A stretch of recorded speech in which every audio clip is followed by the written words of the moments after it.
he was such a happy kid. So happy. So caring and giving, I mean, always put others first. He did, yeah.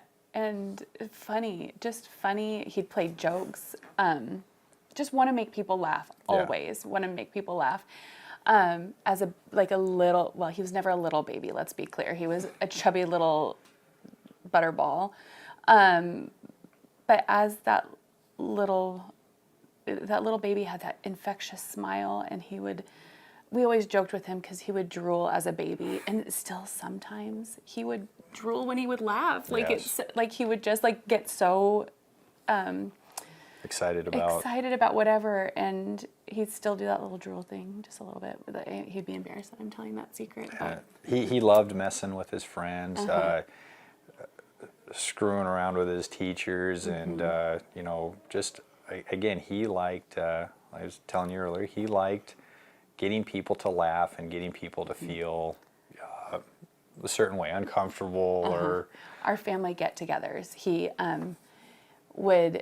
He had such a great relationship with both sides of our families, and he would have a way to light up the room with his goofy jokes, maybe a little inappropriate humor to see what grandma will say, just enough to get a little rise, to pique somebody's interest, see what he can get away with. He was good at that, pushing the limits. He was good at that. And his smile. I mean, there was something about the way he smiled, whether it was you know, a Reese happy smile, a Reese mischievous smile. I mean, it made your heart warm, you know, and his personality was always, you know, you can come to me, and he put other people first all the time.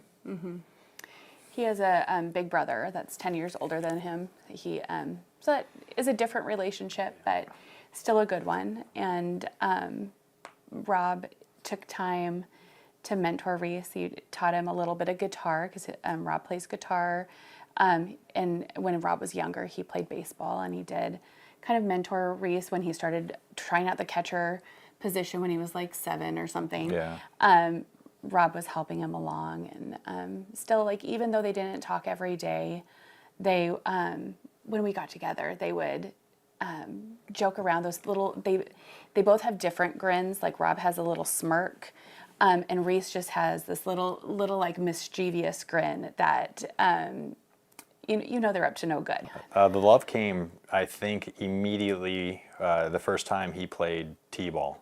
Just it was man, this is my sport. This is it. And 4 or 5 years old, and then you know, played Lakewood Baseball Club and DuPont Patriot League, and then Mark was putting together a team, and we went and tried out for that, and all of his buddies from our Lakewood team made it, and the rest has been history. Whether you know kids from Puyallup or Rogers or Lakes or Sumner, Curtis, Olympia. I mean, you know, the baseball community, it's a big one, but it is a very, very close one. And you meet your friends on the field, and you go through the ups and downs of the game and life and growing, and it has been absolutely humbling and sobering, the outpour of support and love for Reese and for us these past few days, and they've been very, very hard. He is so loved, and we feel so loved. We are surrounded by such a loving community. We had a vigil on Sunday night, and we're amazed and overwhelmed by the amount of the community that came out. Just so many people, so many candles shining to represent my baby's beautiful smile. The Steilacoom community and the school, I mean, absolutely amazing. And he was very proud to be a Sentinel, and you know, he would always tell other people in the facility, you know, hey, I know we're not a 4A school or a 3A school, but we are going to be good, and we are going to put ourselves on the map. And he was a big reason for that, because I think he was willing to do whatever for the team, and he was willing to put his teammates first. He didn't care about accolades. it was always kind of, embarrassing to him. Hey, you went 4 for 4, you threw a no-hitter. He was always like, yeah, but I'm just glad we won. He would play some of the worst games in his, life, and if we won, he was happy. He wasn't one of those guys that was out for individual success.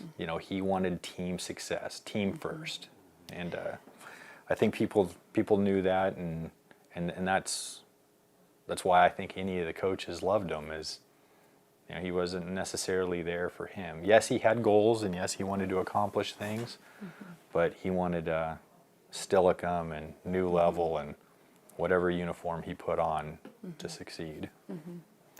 His time on the mound, that's where he shined. He was a goofball in the dugout, sometimes a goofball even on first base or wherever he played, but man, he was a different kid. When he stepped on that mound, he knew it was on, and he was going to deal it, and that's how it was going to go down. And you could just see, and he developed into that Fierce competitor. Fierce, so fierce. And that smirk that I was saying earlier, he'd strike a guy out and just give that smirk. And I just, he knew. I mean, he had a gift. He did have a gift. He loved the strategy and the chess and mind games of pitching, and he learned a lot of good things from a lot of good people, and there's a lot of them I can name, but Eric Peterson, Cabe Reeton really made a huge difference. They turned him from a Pooh Bear into the fierce competitor that he was, and he loved it. Mark and Derek, just as influential. There's so many people, I can name and like to name. Just the support for Reese, in this community, in this baseball community, has been unbelievable, and we want to give back. So, part of our message here is to talk about Reese and remember him, but also. This was an intentional car accident. He took his own life. He had been struggling with depression. We didn't know how bad. The past month he was getting a little more down, and so we offered him help. He declined. And truly, he's stubborn. He's a stubborn child, and he had his mind made up of what he was going to do. But what needs to come from this is that people know you can always have a different option. You can always talk to other people. You can always get help. This is a final decision he made. We will never get him back. He will never have a chance to step on the mound on this earth. He will never have a chance to hug me again. Until I can meet him again in heaven. So please, there's resources out there. If you are struggling with depression, please get help. Talk to your people around you. There are people that love you. Always there's people that love you. Reese is so loved. I don't know if he ever knew how much love he has, but it's obvious. It's obvious, and we don't want anybody to suffer like this. Yeah. He suffered too before. I know he was suffering because he wouldn't have done this otherwise. But there was a way out that if allowing us, we could have helped him. And I don't think he saw that. I think that he was so far in despair that when we started seeing signs, he was looking for a way out. And that was his only way out. That's where I I feel like I failed him, and I don't want another family to go through this. But one of the things that a friend of mine said was it was like Reese was standing on top of a burning building, and through the fire and the smoke, he couldn't see the people ready to help him and that were willing to help him. So he just didn't know, and we didn't know until it was too late. He sent Kelly and I a goodbye text, and we jumped up and tracked his phone and got to him within 7 minutes, and It was too late. He was already gone. We tried to save him, but he was already gone. So with his memory, we want people to know, to get help, to please reach out. There are definitely resources. no parent should have to see No. what we saw that night. I don't know, because I mean, hindsight, there's little things that, I think, oh, well, I should have seen this. Like, he was having like the ups and downs like normal teenagers. And, I thought, okay, it's a little more down than up right now, but we're just going to give him some space. I mean, me personally, he had confided in me that he was afraid about graduating high school and moving on because he wasn't entirely sure what he wanted to do.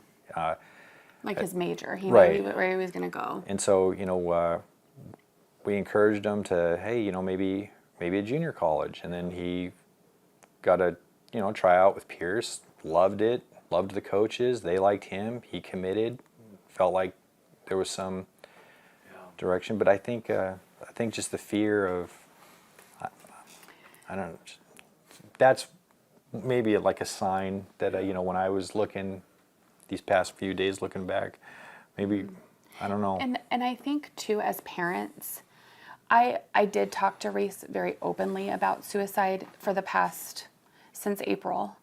We have a dear friend of the family who lost her son to suicide, and it struck me. And I made Reese promise, hug me every day. Don't ever hurt yourself. It's never worth it. We talked about it. But even though it didn't work for Reese, please still talk to your children. Let them know there's resources. Let them know about the suicide hotline. Let them know that there's counseling available, and there's no shame in counseling. Counseling is wonderful. It helps people. There's more resources that people were emailing me to get out, like to put out to people. I don't have it on me, but there's a program with children. I think it's Seattle Children's, that maybe we could get out to people that helps with suicide awareness and prevention. But I think talking to your kids and opening that line of communication is a step. I don't know. Obviously it didn't work for us, but maybe it can work for somebody else. Maybe if it can help anybody else, just try to keep those lines open, that your babies are precious and they should never feel like this is their only option. He was determined to succeed. He did well in the classroom and to entertain. Also, we found out stories about him. Oh, yeah. I talked to one of his teachers at church Sunday that said that they wanted music. The kids wanted music one of the days, and Reese got up on the desk and started singing a Little Mermaid song. He loved huge Disney dork. Yes. So, yes. And there's a couple other guys out there that shared Reese's passion of Disney that will appreciate that story. But yeah, that was something he wasn't afraid to hide. Yep. So what? I like getting the characters' autographs with him.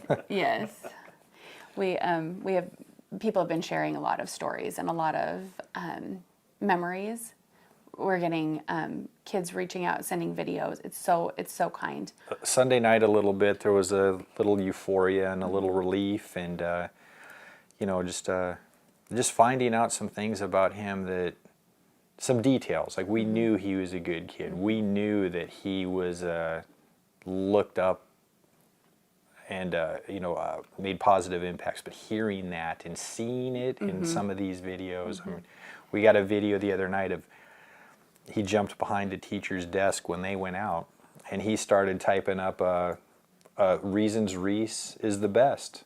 And he started... on the big whiteboard behind right. them. Yeah, so it's on their laptop, but on the whiteboard. And, that's who he was. A goofball. He was a goofball and had the biggest heart, the biggest smile, and he wanted to bring joy. Yeah. He did. He wanted to bring joy.